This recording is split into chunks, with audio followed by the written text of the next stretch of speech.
Hello friend, welcome to my channel Aryan classes.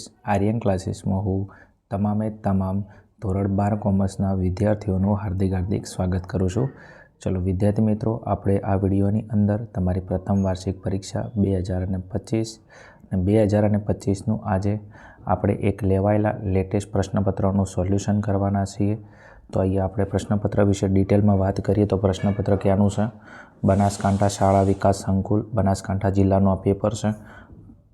પ્રથમ વાર્ષિક પરીક્ષા 2025 ધોરણ 12 અને વિષય છે તમારો વાણિજ્ય પત્ર વ્યવહાર અને સેક્રેટરી પેપર. એટલે આ તમારું પેપર છે એસપીસીસીનું. કોનું પેપર છે? એસપીસીસીનું. ક્યારનું પેપર છે? તો અહીંયા તમે જોઈ શકો છો 11/10/2025 ને શનિવાર. એટલે આજે 11 તારીખથી 10મો મહિનો 2025 ને શનિવાર. એટલે આજનું લેટેસ્ટ આજે લેવાયેલું બનાસકાંઠા જિલ્લાનું એસપીસીસીનું પેપર છે. ઓકે, કુલ ગુણ 100 અને તમને 3 કલાકનો સમય આપવામાં આવે છે. ચલો હવે વિદ્યાર્થી મિત્રો, આપણે આ પ્રશ્નપત્રનું સોલ્યુશન કરવાના છીએ. તમે ચેનલ પર નવા હો તો ચેનલને અચૂકથી સબસ્ક્રાઈબ કરી નાખજો. વિડીયોને તમારા મિત્રો સુધી શેર કરજો, કોમેન્ટ કરજો અને લાઈક કરજો. ચલો શરૂઆત કરવી છે આપણે વિભાગેથી. વિભાગેથી શરૂઆત કરતાં પહેલાં એકવાર કોમેન્ટની અંદર દિલથી દાનતથી જય શ્રી રામ લખી દેજો. ઓકે, ચલો આપણે જય શ્રી રામથી જ વિડીયોની શરૂઆત કરીએ. વિભાગ એ.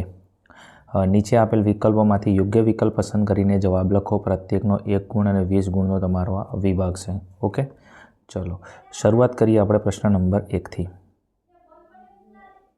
શું કહે છે? ડીમેટ ખાતું ખોલાવવા અંગેનો પત્ર કેવા પ્રકારનો પત્ર કહી શકાય? ડીમેટ ખાતું ખોલાવવા અંગેનો પત્ર કેવા પ્રકારનો પત્ર કહી શકાય? તો જવાબ આવશે વિનંતી પત્ર. શું આવશે? વિનંતી પત્ર. પ્રશ્ન નંબર 2 છે, વેપાર ધંધા માટે વેપારીઓ બેંકમાં કયા પ્રકારનું ખાતું ખોલાવે છે?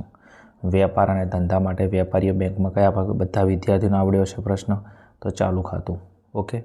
પ્રશ્ન નંબર 3 છે, અગ્નિશામક દળની સેવા એ કેવા પ્રકારની સેવા કહી શકાય? અગ્નિશામક દળની સેવા એ કેવા પ્રકારની સેવા કહી શકાય? તો જાહેર ઉપયોગી સેવા કરી શકાય એને. ચાલો પ્રશ્ન નંબર 4 છે, જાહેર ઉપયોગી સેવાઓ આપવાનું કાર્ય કોણ કરે છે?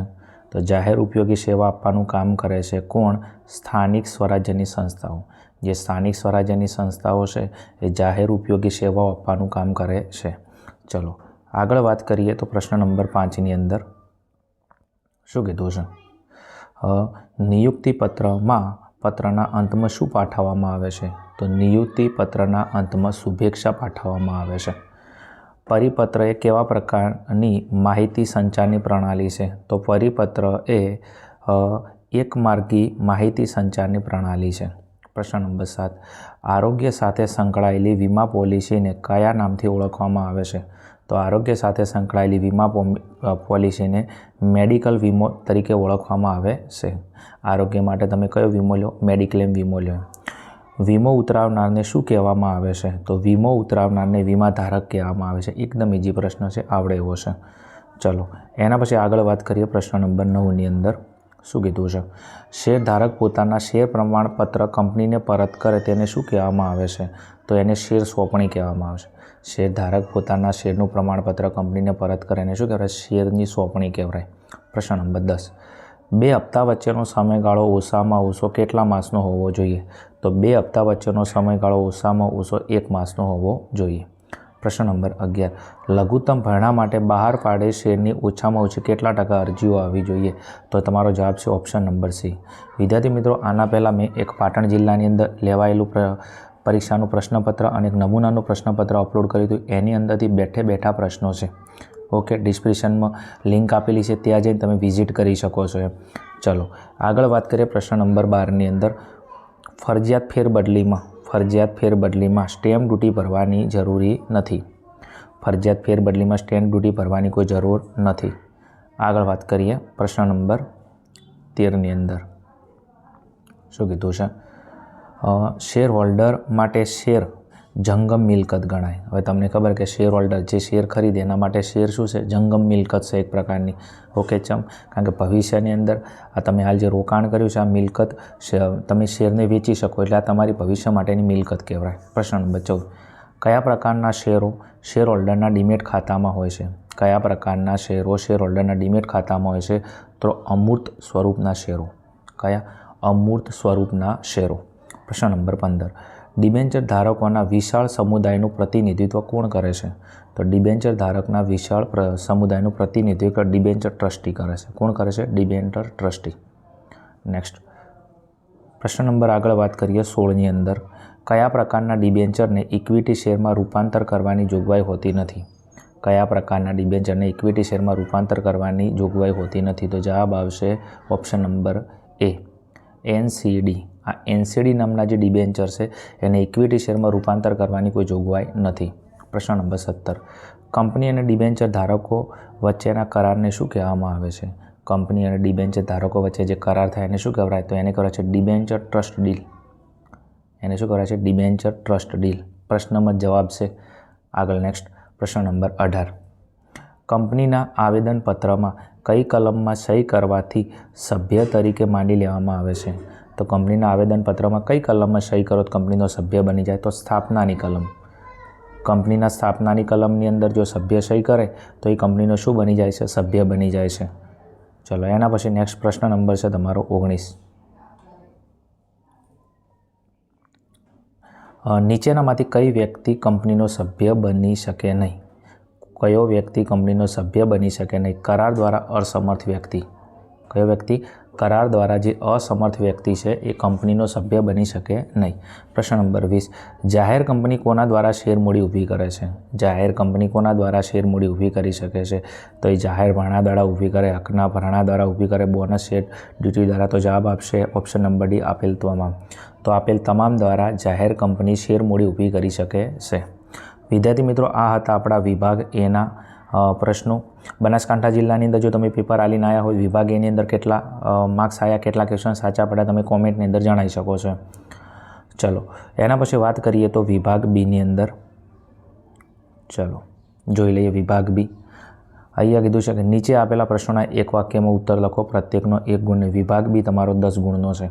એની અંદર વાત કરીએ પ્રશ્ન નંબર 21ની અંદર, બેંક સાથેના પત્ર વ્યવહારમાં જ્યારે કોઈ રકમનો ઉલ્લેખ થયો હોય ત્યારે તે કેવી રીતે લખવી જોઈએ?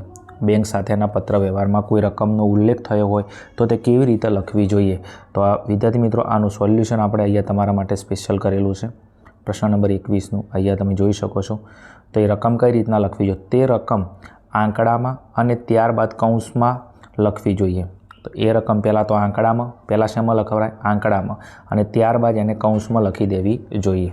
નેક્સ્ટ આગળ વાત કરીએ વિભાગ બીની અંદર. તો પ્રશ્ન નંબર તમારો 22 તમને આપેલો છે. જાહેર ઉપયોગી સેવા એટલે શું? જાહેર ઉપયોગી સેવાની વ્યાખ્યા કીધેલી છે. સ્ટારવાળો પ્રશ્ન છે. જાહેર ઉપયોગી સેવા ફરી પાછા આપણે સોલ્યુશનમાં આવતા રહીશું ફાસ્ટેડ. તો જાહેર ઉપયોગી સેવાની વ્યાખ્યા તમને આપેલી છે, તમે જોઈ શકો છો અહીંયા. સ્થાનિક સ્વરાજ્યની વિવિધ સંસ્થાઓ દ્વારા જાહેર જનતાના હિતોના અને લાભાર્થે વિવિધ સેવાઓ પૂરી પાડવામાં આવે છે તેને જાહેર ઉપયોગી સેવાઓ કહેવામાં આવે છે. સ્થાનિક સ્વરાજ્યની વિવિધ સંસ્થાઓ દ્વારા જાહેર જનતાના હિતોના અને લાભાર્થ માટે વિવિધ સેવાઓ પૂરી પાડવામાં આવે છે. એટલે સ્થાનિક સ્વરાજ્યની સંસ્થાઓ માટે, જાહેર જનતા માટે, એમના હિતો માટે, એના લાભો માટે વિવિધ સેવાઓ પૂરી પાડવામાં આવે છે તેને જાહેર ઉપયોગી સેવા કહેવામાં આવે છે. આગળ વાત કરીએ નેક્સ્ટ વિભાગ બીની અંદર.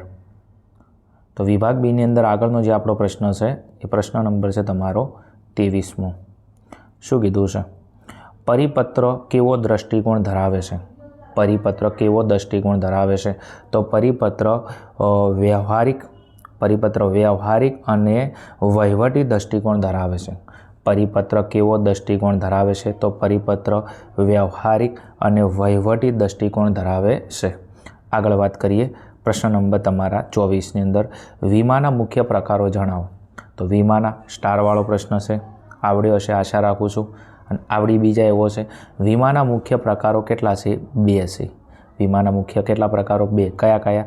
તો એક છે જીવન વીમો, બીજો છે સામાન્ય વીમો. વીમાના મુખ્ય પ્રકારો કેટલા? 2. કયા કયા? જીવન વીમો અને સામાન્ય વીમો. આગળ વાત કરીએ વિદ્યાર્થી મિત્રો એના પછી 25મો, શેર સોંપણી એટલે શું? તો શેર સોંપણી એટલે શું? આગળ વિભાગ એની અંદર આવો ક્વેશ્ચન એક આવી જવાને રિલેટિવ. તો શેર સોંપણીની આપણે વ્યાખ્યા જોઈએ પ્રશ્ન નંબર 25માં ફરી પાછા સોલ્યુશન ઉપર. ચલો, શેર સોંપણી એટલે શું? તો સામાન્ય અર્થમાં શેર સોંપણી એટલે કંપનીને શેર પ્રમાણપત્ર પરત કરવું. ઓકે, વિભાગ એમાં વ્યાખ્યા આપેલી છે બેટા, આની તમે જો કદાચ લાગતું હોય ને લગાવો તમારું દિમાગ. ઓકે, સામાન્ય અર્થમાં શેર સોંપણી એટલે કંપનીને શેરનું પ્રમાણપત્ર પરત કરવું. તમે કંપનીને શેરનું પ્રમાણપત્ર પરત કરો એને શું કહેવામાં આવે છે? શેર સોંપણી કહેવામાં આવે છે. આગળ નેક્સ્ટ. ચલો, એના પછી પ્રશ્ન નંબર તમને આપેલો છે 26મો. હકના શેર એટલે શું? તો હકના શેરની વ્યાખ્યા કીધી છે. તો ફરી પાછી આપણે એની વ્યાખ્યા સોલ્યુશન ઉપર આવતા રહીએ. પ્રશ્ન નંબર 26ની અંદર અહીંયા આપેલી છે લાસ્ટમાં, જો હકના શેર અહીંયા.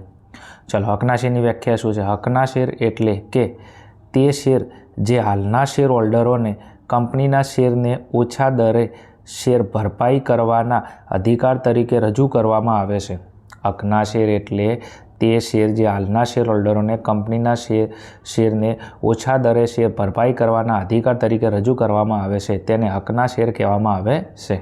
આગળ નેક્સ્ટ.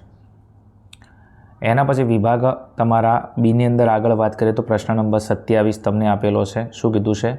લોર્ડ બ્લેકબર્નના મત મુજબ જોઈન્ટ સ્ટોક કંપની શરૂ કરવા પાછળનો મુખ્ય ઉદ્દેશ શું છે? લોર્ડ બ્લેકબર્નના મત મુજબ જોઈન્ટ સ્ટોક કંપની શરૂ કરવા પાછળનો મુખ્ય ઉદ્દેશ શું છે? તો આપણે ફરી પાછા એના સોલ્યુશન ઉપર આવતા રહીશું 27ના. તો પ્રશ્ન નંબર 27નો અહીંયા તમને સોલ્યુશન સરસ મજાનું આપેલું છે. તો એ જે એમના પાછળનો મુખ્ય ઉદ્દેશ હતો કે મુખ્ય ઉદ્દેશ શેરની ફેરબદલી સરળતાથી થઈ શકે તેની સગવડ તેના સભ્યોને આપવાનો છે. એનો મુખ્ય ઉદ્દેશ શું હતો? તો શેરની ફેરબદલી સરળતાથી થઈ શકે, એટલે શેરની પહેલાં તો સરળતાથી ફેરબદલી થઈ શકે અને તેની સગવડ તેના સભ્યોને આપવાનો હતો.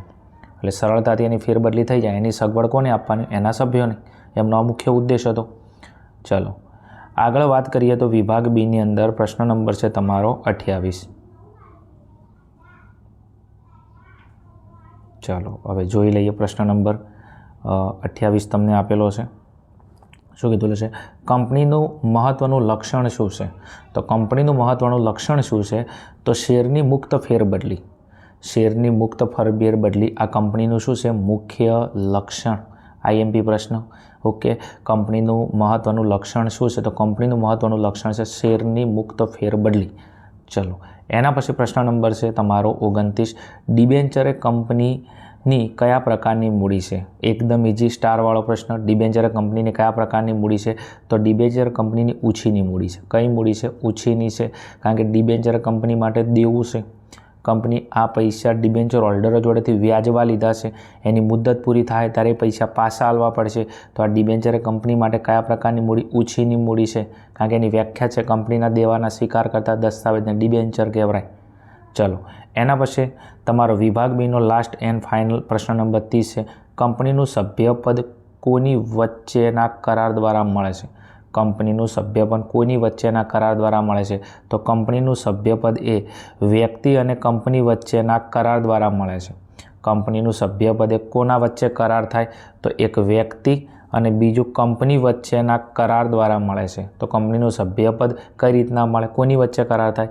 તો એક કંપની એ વ્યક્તિ અને આ કંપની આ બંને વચ્ચે કરાર થાય ત્યારે કંપનીનું શું મળે છે? સભ્યપદ મળે છે. તો વિદ્યાર્થી મિત્રો, આ હતા તમારા વિભાગ બીના આજના પ્રશ્નો. ઓકે, ચલો એના પછી આગળ વાત કરીએ તો વિભાગ સી તમને આપેલો છે સરસ મજાનો. અહીંયા તમે જોશો તો 31 થી 40 સુધીના પ્રશ્નોમાંથી 7 પ્રશ્નો લખવાના છે. પ્રત્યેકનો 2 ગુણ 7 દૂનો 14 ગુણનો આપણો વિભાગ છે. અહીંયા ફટાફટ તમારે સ્ક્રીનશોટ લેવા તમે લઈ શકો છો.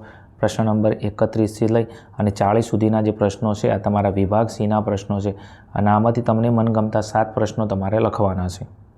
ચલો આગળ જવું છે નેક્સ્ટ વિભાગ ડીની અંદર. વિભાગ ડીની અંદર તમને કીધું છે કે નીચે આપેલા 41 થી 47 સુધીના પ્રશ્નોમાંથી કોઈપણ 5 પ્રશ્નોના મુદ્દાસર ઉત્તર લખો. પ્રત્યેકના 3 ગુણ 15 ગુણનો આ વિભાગ છે. પ્રશ્ન નંબર 41 તમને અહીંયા આપેલો છે. ઓકે, ચલો એના પછી વિભાગ ડીના આગળના પ્રશ્નો બી તમને અહીંયા સરસ મજાના આપેલા છે. અહીંયા જોઈ શકો છો. આ પ્રશ્નોને તમે આઈએમપી પ્રશ્નો તરીકે ઉપયોગ કરી શકો છો તમારી એક્ઝામની અંદર. ચલો એના પછી છે તમારો વિભાગ ઈ. ચલો શું કીધું છે વિભાગ એની અંદર? નીચે આપેલા 48 થી 53 સુધીના પ્રશ્નોમાંથી કોઈપણ 4 પ્રશ્નોના સવિસ્તર ઉત્તર લખો. પ્રત્યેકના 4 ગુણને 16 ગુણનો વિભાગ છે. 4 પ્રશ્નો 4 ગુણને 16 ગુણનો તમારો આ વિભાગ છે. ઓકે, જે પ્રશ્નો અહીંયા તમને આપેલા છે. ઓકે, સ્ક્રીનશોટ પાડો તમે આરામથી પાડી શકો છો. ઓકે, આમાંથી તમને મનગમતા 4 પ્રશ્નો તમારે લખવાના છે. ઓકે, 6 માંથી 4, 2 તમે ઓપ્શનમાં નીકાળી શકો છો. એના પછી લાસ્ટ એન્ડ ફાઇનલ છે તમારો વિભાગ F. અહીંયા નીચે આપેલ પ્રશ્ન નંબર 54 થી 60 સુધીના પ્રશ્નોમાંથી કોઈપણ 5 પ્રશ્નોના સવિસ્તર ઉત્તર લખો. પ્રત્યેકના 5 ગુણ અને 25 ગુણનો વિભાગ છે. ઓકે, તો અહીંયા તમને 54, 55, 56, 57, 58, 59 અને 60 ઓકે જે ક્વેશ્ચન આપેલા છે. આની અંદર તમને મનગમતા કોઈપણ તમારે 5 પ્રશ્નો લખવાના છે. ઓકે, ટોટલ પ્રશ્નોની સંખ્યા તમને આપવામાં આવેલી છે. તમે જોશો તો 1, 2, 3, 4, 5, 6, 7, 7ની અંદરથી 5 પ્રશ્નો લખવાના છે. એટલે 2 ઓપ્શનમાં તમે નીકાળી શકો છો. ઓકે, અને એકદમ ઇઝી છે, દરેક વિદ્યાર્થીને આવડતું છે. કારણ કે અહીંયા તમારે શું કરવાના છે, પત્રો લખવાના છે. ચલો, તો બસ વિદ્યાર્થી મિત્રો, આ હતું તમારું આજનું બનાસકાંઠા શાળા વિકાસ સંકુલનું SPCCનું લેટેસ્ટ પ્રશ્નપત્રનું સોલ્યુશન. આઈ હોપ, આશા રાખું છું કે વિડીયોની અંદર તમને વિડીયો હેલ્પફુલ થયો હશે. વિડીયો હેલ્પફુલ થયો હોય તો ફટાફટ કોમેન્ટની અંદર જણાવજો. તમારા મિત્રોને શેર કરજો, લાઇક કરજો. મળીશું આવા જ કોઈ પ્રશ્નપત્રના સોલ્યુશન સાથે. ત્યાં સુધી જોતા રહો અમારી channel Aryan classes. Okay, thank you. જય હિન્દ, જય ભારત, તથાસ્તુ.